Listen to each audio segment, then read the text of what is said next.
Olá, seja muito bem-vindo ao canal Ricardo Felício Oficial no Rumble ou no Odissê e eventualmente no O Farol do Brasil do YouTube. CO2 nunca controlou temperaturas. Hoje daremos início a uma série de vídeos sobre a pesquisa recentemente publicada pela Escola de Negócios da Queen's University, localizada em Belfast, capital da Irlanda do Norte. O trabalho publicado revisitou as emissões de CO2 declaradas por órgãos internacionais, compiladas por uma ONG e o seu suposto encaixe no aquecimento global. O objetivo foi explanar quão confiável seria o paradigma de que os humanos lançando CO2 na atmosfera estariam a mudar a fantasiosa e abjeta temperatura do ar global média, quando não o próprio clima global, tendo em vista que suas implicações para a sociedade continuam, através de medidas políticas baseadas em algo altamente incoerente. Para nossa surpresa, a revisão de dados não foi feita por um meteorologista ou por aqueles que se dizem climatologistas, mas por alguém da área de contabilidade e que trata de riscos financeiros. A pesquisa utilizou critérios específicos para usar somente dados válidos das estações meteorológicas mais longevas existentes. Infelizmente, elas estão altamente concentradas nos Estados Unidos, portanto, por ser menos representativo, teremos enormes vazios geográficos quando tratamos sobre a área do planeta, o que para nós não é nenhuma novidade. Este foi um dos primeiros pontos elencados pelo próprio autor da pesquisa, o PhD Bibek Bhatta, diretor do programa de mestrado em Contabilidade e Finanças, que analisou mais de 70 milhões de observações meteorológicas diárias de temperatura de mais de 2.000 estações meteorológicas de superfície, as EMS, em 51 países. Muitas delas as originárias que permaneceram funcionando por mais de um século. Os registros utilizados abrangeram anos anteriores a 1900, portanto, ainda do século XIX até o ano de 2024, o mais quente de todos os tempos, segundo aí alguns analistas bastante suspeitos. O professor Bhatta relatou em seu perfil acadêmico que suas pesquisas foram baseadas em evidências que desafiam as suposições estabelecidas nos discursos climáticos e financeiros convencionais, como a suposta ligação entre as emissões humanas de CO2 e o aquecimento global. Veja só que interessante. Na minha avaliação, isso qualifica a poder questionar de forma embasada os fundamentos da atual política e ciência climática, tornando um dos céticos bem preparados. Nesta primeira parte, trataremos os questionamentos introdutórios que Bhatta explanou em seu trabalho, que são dignos de reflexão, afinal, após mais de 40 anos de pesquisas climáticas, seus proponentes nunca provaram efetivamente a sua hipótese. Eles alegam o aquecimento global, travestido agora como mudança climática, dizendo que todos os ambientes terrestres passariam por uma grande metamorfose planetária, sempre originada pelas atividades humanas. Nunca é natural. Tais alegações, ou já no patamar de acusações, são feitas sem a devida apresentação das evidências que pudessem transformá-las em contundentes afirmações. Bastaria simplesmente isso. A análise realizada pelo professor envolveu modelos estatísticos com efeitos fixos que isolaram as tendências de temperatura das variações sazonais, ou seja, a troca das estações, inclusive pelos hemisférios, assim como aquelas que foram determinadas pelas próprias estações do ano.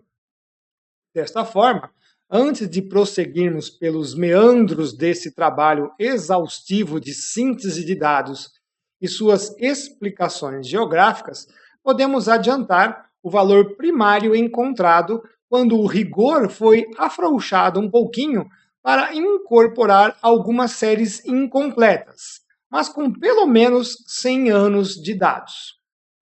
Assim, o surpreendente aquecimento foi de 0,0048 graus Celsius por ano, ou seja, 0,6 graus Celsius em quase um século e meio, já arredondando para cima. Isto considerando as áreas urbanas construídas ao redor de importantes estações após 1960, período de maior urbanização. Isso interferiu nos dados. Guardemos esse valor para que possamos posteriormente realizar mais algumas considerações importantes, pois inicialmente, além da insignificância do valor da temperatura do ar média global, isto também mostrou que estamos tratando de resíduos ao considerarmos a escala planetária, o que foi um dos méritos deste trabalho. Ademais, o valor descartou as falaciosas tendências decadais que tanto querem nos empurrar goela abaixo para justificar um aquecimento súbito. O valor encontrado, se ajustado para décadas, daria 0,048 graus Celsius por década, que pela sua insignificância física real, deveria ser considerado 0 graus Celsius. Zero! Estamos a fazer contas com resíduos de cálculos obtidos de instrumentos que apresentam erros maiores ainda e projetando isto como se fosse real. Aqui, ao se encontrar um valor insignificante neste montante, torna-se claro para a climatologia geográfica que as intercorrências são muito mais importantes do que as estatísticas que abordam simplesmente a diferença entre um valor máximo e um mínimo. Mas o problema vai muito além. Bata utilizou os dados de CO2 levantados pelas próprias organizações que têm altos interesses em contabilizar emissões, pois ganham muito dinheiro com o mercado internacional de créditos de carbono, o CC, além de, claro, apoio de instituições governamentais. Aqui, então, as coisas se complicam em demasia. Primeiro, porque sabemos que os números têm sido inflacionados terrivelmente nos últimos 20 anos, contabilizando emissões que não existem. Contudo, o segundo ponto é mais interessante, pois mostrou que não há nenhuma correspondência, correlação ou covariação entre emissões humanas, mesmo com os valores inflacionados dos últimos anos e o hipotético parâmetro fantasioso da temperatura do ar média global. Ressalta-se que são os dados das estações mais antigas disponíveis. O artigo começou a citar diversos autores que hipotetizaram a premissa de que o dióxido de carbono aqueceria o planeta, tornando-o um conceito fundamental da ciência climática contemporânea. Veja só isso. Sem apresentar nenhuma evidência consolidada por averiguação no mundo real. Ou seja, não há uma equivalência no mundo real com o que é proposto. É simples assim. Por exemplo, o Manabe e o Wetherald, em 1967, estimaram por modelagem que a concentração de CO2 atmosférico duplicasse, teríamos um aumento de 2 graus Celsius de temperatura se a umidade permanecesse constante. Isso em pleno período frio que dominava aqueles anos de 1960 a 1980. Pergunta-se, por que será? O que motivaria tal simulação? Aliás, modelos, não é realidade. já estariam então preparando a humanidade para a tese que iriam apresentar ou empurrar? O professor Bata ainda citou o Matthews e o Ames, que em 2022 sugeriram que as atividades humanas induziriam uma elevação nas temperaturas globais para além do limite de 1,5 grau, 1,5 graus Celsius, portanto, em menos de uma década. Veja que se é possível isso. Além de outros autores que trataram essa ligação como uma conclusão inevitável, permitindo que o termo aquecimento global antropogênico, o H, fosse não apenas reforçado, mas justificado para a adoção de políticas públicas como uma relação supostamente real. Isso serviu como base para que se calculassem as contribuições nacionais dos países em CO2 e outros gases elencados como de efeito estufa, o chamado falacioso CO2 equivalente, que tanto falamos, que vai desde o metano até os gases da geladeira. Essa premissa, adotada como definição, tornou-se o modelo mestre das discussões políticas quando o ônus financeiro para projetos de mitigação climática, incluindo aí a transição energética, varia significativamente com base nas projeções dessas emissões, citando um recente trabalho de Coates, de 2024, ressaltou o professor Bata.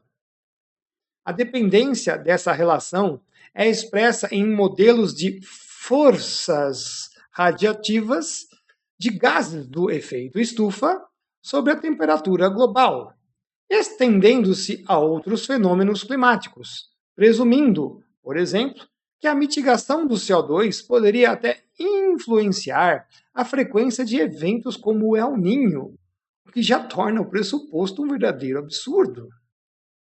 No entanto, Bata ressaltou os diversos estudos climáticos que trouxeram incertezas significativas e explicações alternativas para o suposto aquecimento observado, desafiando o foco exclusivo no CO2. Contudo, tais trabalhos e pesquisadores continuam sendo ignorados. A equipe de Hegel, por exemplo, em 2018, ressaltou em publicação que o mais pronunciado aquecimento verificável por estações ocorreu entre 1920 a 1940, portanto, início do século XX, quando as emissões de CO2 eram pífias, quebrando essa hipótese na raiz. Veja só que importante isso. O trabalho de Schurer e a sua equipe, de 2013, relataram séries mais longas, constatando que mudanças na atividade solar e grandes erupções vulcânicas foram influências dominantes no clima entre 1400 e 1900. Embora esses autores tenham também atribuído um papel para os gases de efeito estufa em períodos mais frios, mesmo que isso também contradiga outros exemplos confirmados, como o período glaciológico do Ice Ball, uma das maiores glaciações ocorridas, onde as concentrações de CO2 foram 10 vezes superiores à fração atual. Há também a ausência de aquecimento nos dados de temperatura oceânica após 1950, conforme pesquisa de Lanzner e Pepik Pedersen, de 2018. As consequências entre problema climático versus processos de mitigação foram um dos focos da pesquisa de Bata. Assim, o recente trabalho do professor John Christ, Dra. Curry e o Dr. Roy Spencer, entre muitos outros, de 2025, também foi citado, pois o artigo deixou claro que, se houve algum aquecimento induzido, ele pareceu ser menos prejudicial economicamente do que as estratégias agressivas de mitigação apresentadas por governos e setores gerais da economia, como o financeiro, o qual apresentou agora a conta deste ônus aos seus acionistas. Claro que eles não gostaram desse prejuízo todo. Agora, dentro do próprio problema climático, nas suas estruturas mais básicas, Bata não se esqueceu de citar alguns pesquisadores que propõem causas primárias de aquecimento ou resfriamento completamente diferentes, como o PhD em física, professor Ted Nikolov, e o meteorologista professor Zeller, que em 2024 explanaram que são os efeitos atmosféricos de pressão e as variações do albedo planetário, especialmente envolvendo a participação de nuvens, a maior incógnita da climatologia e da meteorologia, aliado à incidência de radiação solar, os verdadeiros controladores climáticos de primeiro escalão, excluindo qualquer ligação com o CO2. Eu faço coro com Nikolov e Zeller, pois desde 2012, ou seja, 12 anos antes, já alertava sobre esse problema crasso, simplesmente ignorado. O professor Bata citou o falacioso consenso científico dos 97% da existência do Aga, trazidos pelo sociólogo Cook em 2013. Suas preocupações basearam-se primeiramente na quantidade. Se forem realmente 3.896 artigos que endossaram o AGA dentro do período de 21 anos, ou seja, de 1991 até 2011, isso significou que houve a publicação de um novo artigo sobre o tema a cada 2 dias, em média, sugerindo a ocorrência do que chamou de mentalidade de rebanho, ao invés de uma proliferação de evidências independentes. Isso aqui é muito interessante. Aspas. Se uma forte evidência empírica para o AGA existe, tal endosso repetitivo seria desnecessário, fecha aspas, ressaltou o professor Bata. Afinal, basta uma evidência concisa para corroborar a hipótese. Bata também citou que não esclareceram quantos desses estudos apontados por Cook tornaram seus dados publicamente disponíveis para análise independente. Mas isto não impossibilitou que a alegação de consenso fosse apresentada como fato consumado, ao invés de apenas uma hipótese na audiência do Congresso dos Estados Unidos sobre a Lei de Energia e Empregos Offshore, tanto a parte 1 quanto a parte 2, de junho de 2013, portanto, há 13 anos. Atribuir à NASA como a fonte da referência levantou ainda mais dúvidas sobre a veracidade das evidências que sustentaram esse consenso. Bata lembrou que todos esses problemas não impediram a força sociopolítica que o falso percentual de 97% estabeleceu, pois foi usado em audiências no Congresso dos Estados Unidos e promovido pelo então presidente dos Estados Unidos, Barack Obama, apenas um dia após a sua publicação, indicando clara programação midiática. Contudo, Bata não citou que Leggett, Sun e o Briggs, 2 anos depois, em 2015, fizeram um levantamento mais contundente, verificando os objetivos e conclusões de 11.944 artigos científicos, um espaço amostral muito maior do que o apresentado pelo Cook. Eles constataram que apenas 0,37% confirmaram o AGA, atribuindo uma elevação de 0,7 graus Celsius desde 1950 à ação do homem, ou seja, um período muito específico onde as duas curvas de CO2 e temperaturas apresentaram o mesmo padrão. Isto não significa que elas tenham correlação. É um erro crasso apontado pela estatística. A imensa maioria não soube explicar o que houve. O meteorologista veterano, fundador da Weather Channel, John Stewart Collerman, foi um dos que repudiou veementemente essa questão de consenso até os seus últimos dias. Há vários vídeos dele ainda na internet. Gostaria de fazer o agradecimento aos nossos apoiadores A Laila Souza e o Antônio que fizeram contribuições no Vaquinha, ao Sr. Celso e a Maria Tereza que fizeram contribuições na Caixa ou nas lotéricas, meu muito obrigado. Aos apoiadores do Apoia-se, o Antônio, Amanda, Elcia, Eliane Bonotto, Eliane Santos, José Luiz, a Lúcia, o Marcelo, a Michele, o Nelson e a Roberta, meu muito obrigado. Agradecimento especial ao Dr. Roberto Zabalos e aos nossos colaboradores. Para os pais que querem iniciar os seus filhos nos estudos da palavra, a Bíblia em quadrinhos. A aula A Mudança Climática Desconstruindo a Hipótese e o curso Bases Científicas e Epistemológicas contra a Fraude da Mudança Climática se encontram disponíveis para aquisição. Os links para acesso estão na descrição do vídeo. Já está disponível em forma digital e pronto para impressão e encadernação o meu novo livro Apocalipse Climático, um ensaio sobre o último minuto. Quando a ciência climática, a geopolítica, impulsionados por uma guerra espiritual, juntam-se objetivando prejudicar completamente a humanidade. O link para a compra está na descrição deste vídeo. Meu muito obrigado a todos. Estou orando sempre por todos vocês. Neste primeiro bloco, trouxemos as explanações introdutórias da pesquisa que, como avisei, é bastante extensa e precisa ser avaliada em partes, pois temos ainda muitos gráficos explicando cada uma dessas passagens.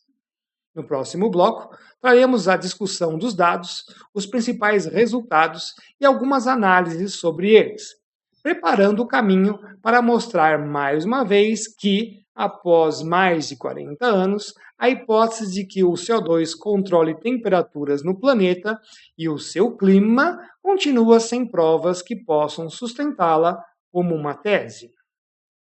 Espero que vocês tenham gostado do nosso trabalho de hoje. Um grande abraço a todos, fiquem com Deus e até o nosso próximo vídeo, pessoal. Até lá!